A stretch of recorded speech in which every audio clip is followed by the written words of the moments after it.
What's going on, everyone? This is Zach with Strictly Shisha, and this is the hookah that I've been talking about in past videos. This is a Shika Mini Zoba Beast. And I picked this up from hookah-shisha.com.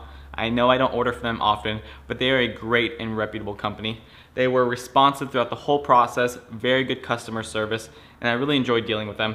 And the shipping, by the way, I love the fact that they didn't use packing peanuts. I make such a mess with those packing peanuts, so it's nice to have really good quality bubble wrap. Got here all in one piece, so definitely check out hookah-shisha for all your hookah needs. I'm still a big fan of 5starhookah.com. They just didn't have this particular hookah in stock at the time. So I've said many times that this particular hookah would be great for a travel hookah because it stands at only 24 inches tall, or a desktop hookah that you guys want to sit here and enjoy, or even someone who's looking for a beginner pipe. I actually picked this up for a friend of mine who's just starting to smoke hookah. And the reason why I really chose this pipe is because I stand by the quality, and it comes with a lot of high quality and basic accessories that you would need to start off.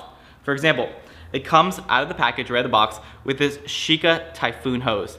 It's a very nice, good quality, washable hose with a removable mouth tip. And a washable hose is a basic necessity in all beginner setups. Comes with these monstrous Shika tongs. These are also electroplated to match the hookah. These are the same tongs that came with my full-size electroplated hookah, and the same tongs that come with a lot of full-size Shika hookahs. Very nice to use, very good quality. Came with a stem brush. I love when hookahs come with stem brushes.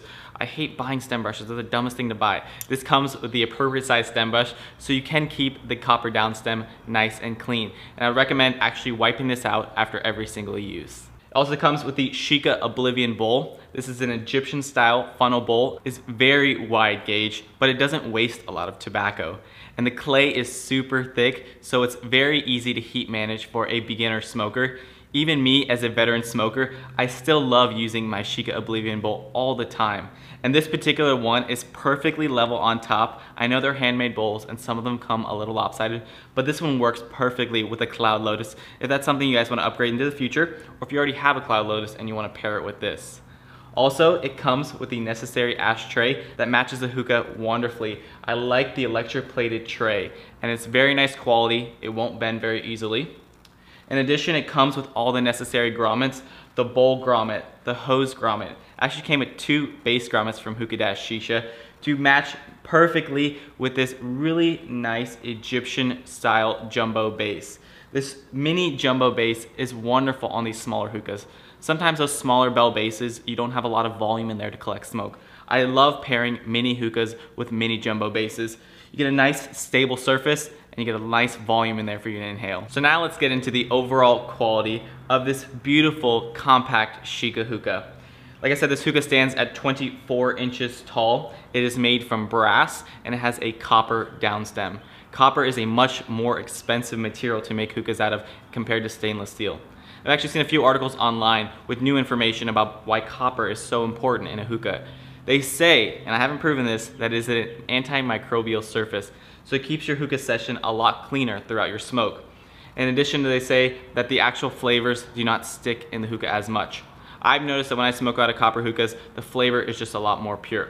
The rest of those facts I can't confirm or deny, but I do notice a difference when I smoke out of a copper pipe. The exterior of this hookah is electroplated, and it looks wonderful. This particular hookah actually has some dings on it, and I'm assuming this is actually from when it was shipped from the factory to hookah-shisha. But that's this particular unit, and hookah-shisha did take care of me. My electroplated Shika hookah, my tall one, still looks like the day I bought it. The coating is holding up very nice under daily use, washing, etc. So I'm not really worried about this breaking down any further.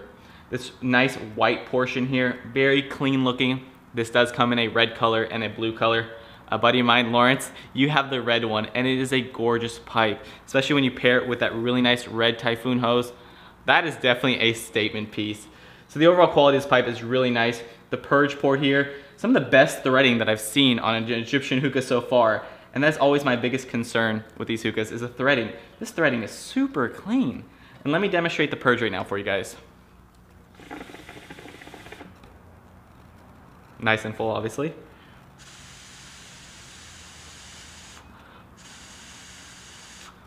Not as smooth as a Regal or a Starbuzz, but it's a very functional Purge, works very well.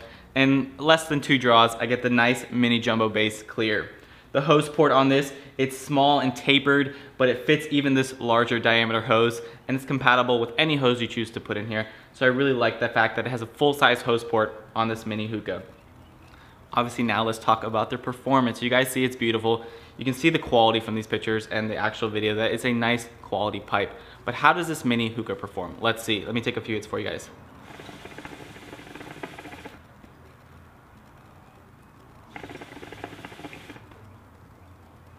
By the way, the flavor I'm smoking is awful, but I'll get into that later time. This is a terrible flavor.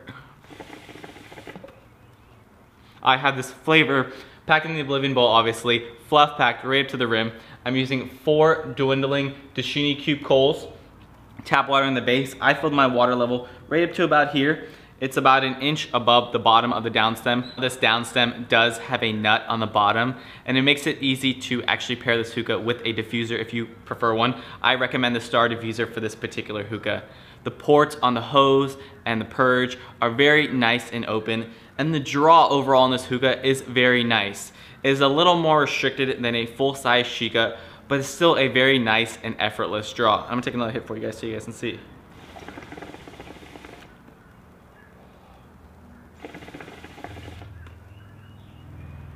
You have the ability to put out nice, huge, thick, full body clouds like you would in even a full-size hookah. And to be honest, I actually prefer smoking out of smaller profile hookahs. I think you get a nice, better session out of it. So I love the draw on this. Obviously the quality is really nice. Apart from the few blemishes here and there, it is a handmade product.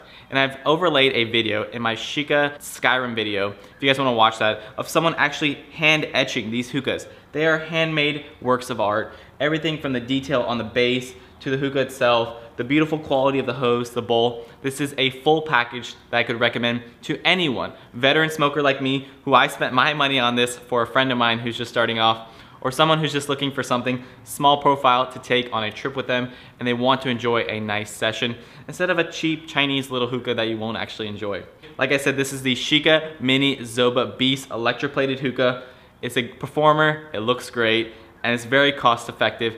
At $85, this thing is a steal. Definitely check it out. Thank you guys very much for watching. Take care guys, bye.